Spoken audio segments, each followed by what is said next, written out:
रुद्रांशी, तुझे पता है ये फागुन का मंथ चल रहा है। हाँ भैया, इसमें तो गणेश चतुर्थी आती है और होली आती है और शिवरात्रि और महाशिवरात्रि भी आती है। हाँ रुद्रांशी, बिल्कुल सही। इसमें महाशिवरात्रि आती है, होली आती है, गणेश चतुर्थी आती है। तो बताओ कल क्या है? कल है महाशिवरात्रि। अरे हाँ भैया, कल आपको पता है हम दोनों बहन भाई कल व्रत रखते हैं और आप लोग भी व्रत रखें। रुद्रांशी, तुझे पता है तुम्हें क्या आता है? भैया मुझे तो ये स्टोरी बस थोड़ी थोड़ी याद है। अच्छा तो चलिए वीडियो देखते हैं। चलिए वीडियो शुरू करते हैं। ये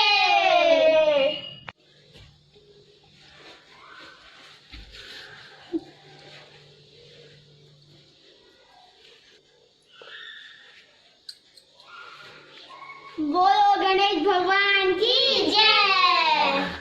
हाँ तो बच्चों, आज हम तुम्हें शिव जी की एक कथा सुनाते हैं, शिवरात्रि महाशिवरात्रि की, जिसमें बहुत सी कथा प्रचलित है, लेकिन शिव पुराण में जो एक कथा है जो एक भील के ऊपर है, वो कथा सबसे ज्यादा प्रचलित है। तो एक भील रहता था जंगल में, बहुत घना जंगल था, दूर दूर तक कोई गांव नहीं रहता। तो वो जंगल में रहता था अपने परिवार के साथ। तो परिवार में सबने उससे कहा कि भाई हमें भूख लग रही है तो हमारे लिए कुछ लेके आओ। वो शिकारी था, वो बड़ा क्रूर और दुष्ट किस्म का था, प्रकृति का था। तो वो जाता है शिकार के लिए, जंगल में इधर उधर भटकता है, सुबह सारे में भटकता रहता है। उस दिन शिवरात्रि का दिन था। सारे में भटकते भटकते वो एक तालाब के किनारे पहुंच जाता है। तालाब के किनारे पहुंच जाता है। वहां तालाब के किनारे एक बेलपत्र का पेड़ था और वो सोचता है कि यहाँ पे कोई ना कोई जानवर जरूर पानी पीने आएगा, तब मैं उसका शिकार कर लूंगा। वो थोड़ा जल पात्र में लेकर पेड़ पर चढ़ जाता है। पेड़ पर चढ़ जाता है और उस पर किसी जानवर का इंतजार करने लगता है कि कोई आएगा तब मैं उसका शिकार करूंगा। तो उसको देखकर इंतजार करने लगता है। उधर से एक हिरनी आते हुए देखता है। तो हिरनी को आते हुए देख वो तीर कमान लेकर अपने तरकश में लगाता है। बच्चों, वो तरकश में से तीर निकालता है। जिस पेड़ के ऊपर बैठा था वो बेलपत्र के, उसके नीचे एक शिवलिंग था। शिवलिंग पत्तों से ढका हुआ था, उसे पता नहीं था। तो जैसे ही उसको आते हुए देखता है हिरनी को, वो तरकश में तीर निकालकर उस पर चढ़ाता है और थोड़े से पत्ते और पानी उस बेल शिवलिंग पर गिर जाता है। उससे उसके पहले पैर की पूजा हो जाती है। तो वो जैसी हिरनी देखती है कि ये मुझे मार रहा है, उसको कहती है रुको रुको, क्या कर रहे हो? वो कहता है मैं अपने परिवार की भूख मिटाऊंगा।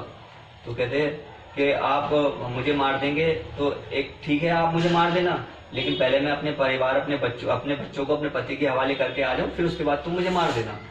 तो कहता है नहीं नहीं, मैं ऐसे नहीं जाने दूंगा, मुझे तो मेरे परिवार को तुम्हारी बहुत जरूरत है, मैं उनकी भूख मिटाऊंगा। तो वो कहती है कि वो बहुत उसको समझाती है। फिर वो कहती है अच्छा चलो आप मुझे छोड़ दो, मैं कसम खाती हूँ कि जो मुझे वो पाप लगे जो एक पति की आज्ञा ना मानने वाली स्त्री को लगता है। तो फिर वो नहीं मानता। फिर वो कहती है कि मुझे वो पाप लगे जो शिव की पूजा ना करने वाले को लगता है। तो फिर वो बहुत समझाती हो जाती है, वो मान जाता है। तो उसको वो छोड़ के चली जाती है। वो इधर भील इंतजार करता रहता है कि वो हिरनी आई नहीं। वो घर पर परिवार में जाके समझाती है अपने पति को, कहती है कि क्या नाम, वो अपने बच्चों को समझाती है। उधर भील पेड़ पर बैठा देखता है, इंतजार कर रहा होता है। उधर से एक मोटा ताजा हिरन आता है। उस हिरन को देखकर भील सोचता है चलो शिकार आ गया। उसको देखकर वो फिर तरकश में से तीर निकालता है। तो फिर पत्ते, थोड़े से पत्ते और थोड़ा सा जल उस नीचे शिवलिंग है उस पर गिरता है। उसके दूसरे पैर की पूजा हो जाती है। अचानक शिवलिंग पर वो पत्ते और जल थोड़ा सा गिर जाता है और वो उस शिवलिंग पर गिरने के बाद उसके वो दूसरे पैर की पूजा हो जाती है। फिर उस पर पत्ते, बेलपत्र और वो पानी जल गिरने से उसके दूसरे पैर की पूजा हो जाती है। उधर हिरन जो पानी पी रहा था वो एकदम घबरा जाता है। वो कहता अरे क्या कर रहे हो? वो कहता है कि मैं तुम्हें मारकर अपने परिवार की भूख मिटाऊंगा। तो कहता है कि अरे आप ऐसे मुझे मत मारो, पहले मैं अपने परिवार से कह आऊं तो कहता नहीं नहीं मैं तुम्हें नहीं जाने दूंगा, क्योंकि पहले भी कोई आया था, वो भी मुझे ऐसे कह के चले गया, तुम भी चले जाओगे तो मेरा परिवार तो भूखा रह जाएगा। तो कहता नहीं नहीं मैं जरूर आऊंगा। तो वो कहता नहीं नहीं मैं तो तुम्हें वो करूंगा, क्योंकि टाइम बहुत हो चुका था, बीतता जा रहा था, उसे भूख भी लग रही थी। तो वो बहुत उसको समझाता, फिर वो कहता है अच्छा ठीक है। वो कहता है कि मुझे कोई जो सबसे ज्यादा वैसा पाप होता है, जो ब्राह्मण हत्या का पाप होता है, वो मुझे लगे, उसको खूब समझाता है। तो वो कहता है, वो भील मान जाता, थोड़ा सा उसके अंदर, उसके दूसरे पहर की पूजा हो गई थी, तो थोड़ा सा ज्ञान उसके अंदर आ जाता है, तो वो मान जाता है, चलो ठीक है, चलो कोई बात नहीं, वो जाने देता है उसे। वो हिरण चला जाता है उधर, वो वहां पहुंच जाता है, उधर उन दोनों की बातें होती हैं। तो वो कहता है कि वो हिरण कहता है, वहां घर पहुंच जाता है बच्चों के पास। तो वो कहते हैं कि मुझे जाना है, तुम यहीं रहना। हिरनी कहती है नहीं नहीं मैं पहले वादा करके आई थी, पहले मुझे जाना है। हिरण कहता नहीं नहीं। तो हिरनी कहती है देखो मैं अगर नहीं भी रही तो आप बच्चों को संभाल लोगे। तो हिरण कहता नहीं नहीं मैं नहीं रहा तो बच्चे माँ के सहारे पड़ जाएंगे। तो दोनों आपस में वो करने लगते हैं। तो कहते हैं अच्छा चलो हम दोनों चलते हैं, बच्चों को समझाने लगते हैं। वो बच्चों को समझाते हैं कि भाई तुम रह लेना। तो बच्चों को समझा बुझा के छोड़ देते हैं, चल देते हैं। तो बच्चे आपस में कहते हैं कि हम माँ बापों के बिना कैसे रहेंगे। तो सब कहते हैं कि चलो हम सब चलते हैं। तो सारे के सारे आ जाते हैं, सारे के सारे वहां आ जाते हैं। सारे आते थे। तो हिरण जो तुम्हारा भील था, वो प्रसन्न होकर फिर हरकत करता है। तो उसके हाथ से जल फिर गिरता है उसके ऊपर, नीचे जो शिवलिंग था, बेलपत्तर और जल फिर गिरा था। तो उसके तीसरे पैर की पूजा हो जाती है। अब जैसे ही तीसरे पैर की पूजा होती है तो उसके जो पाप, सारे पाप थे वो सब नष्ट हो जाते हैं, उसको ज्ञान आ जाता है एकदम से। तो जो तीर मारने वाला था एकदम वो रुक जाता है। सब कहते हैं आके, कहते हैं लो हम आ गए, अपने वादा हमने करा था। तो वो सोचता है कि ये एक जीव होकर ऐसी इच्छा रखते हैं कि हम शरीर नश्वर है, तुम्हारे काम आएगा। तो मैं तो एक इंसान हूँ, मैं अब तक क्या कर रहा था, मैं पाप कर रहा था। तो उससे बड़ी अपने आप में ग्लानि होती है। तो वो कहता है कि मैं ऐसा कुछ नहीं करूंगा, तुम लोग जा सकते हो।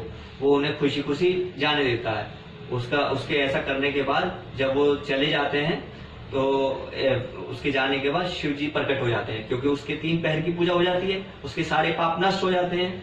शिव जी की ऐसे पूजा करने से उसने महाशिवरात्रि का व्रत हो गया, उसके बिना उसका महाशिवरात्रि का व्रत हो गया। और शिव जी प्रकट हो जाते हैं और उसको बहुत आशीर्वाद देते हैं, उसको धन धान्य की पूरा वो करते हैं, आशीर्वाद देते हैं और उसको कहते हैं तुम सदा सुखी रहो।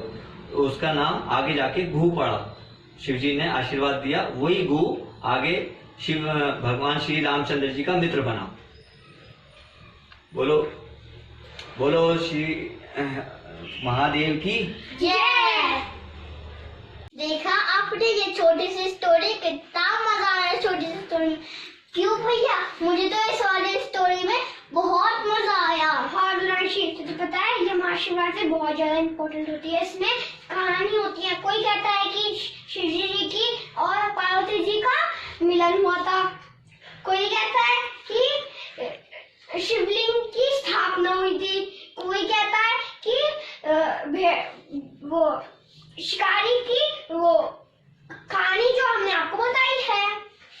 हाँ भैया, और शिकारी की कहानी में शिकारी से अनजाने में शिवजी जी की पूजा हो गई और शिवजी जी ने उसको पसंद होके उसको आशीर्वाद दिया। हाँ, और बहुत सारे पैसा दिए और आशीर्वाद दिया। और अगर हम मन से पूजा करेंगे शिवजी जी की तो हमें भी खुशियां देंगे और आशीर्वाद देंगे और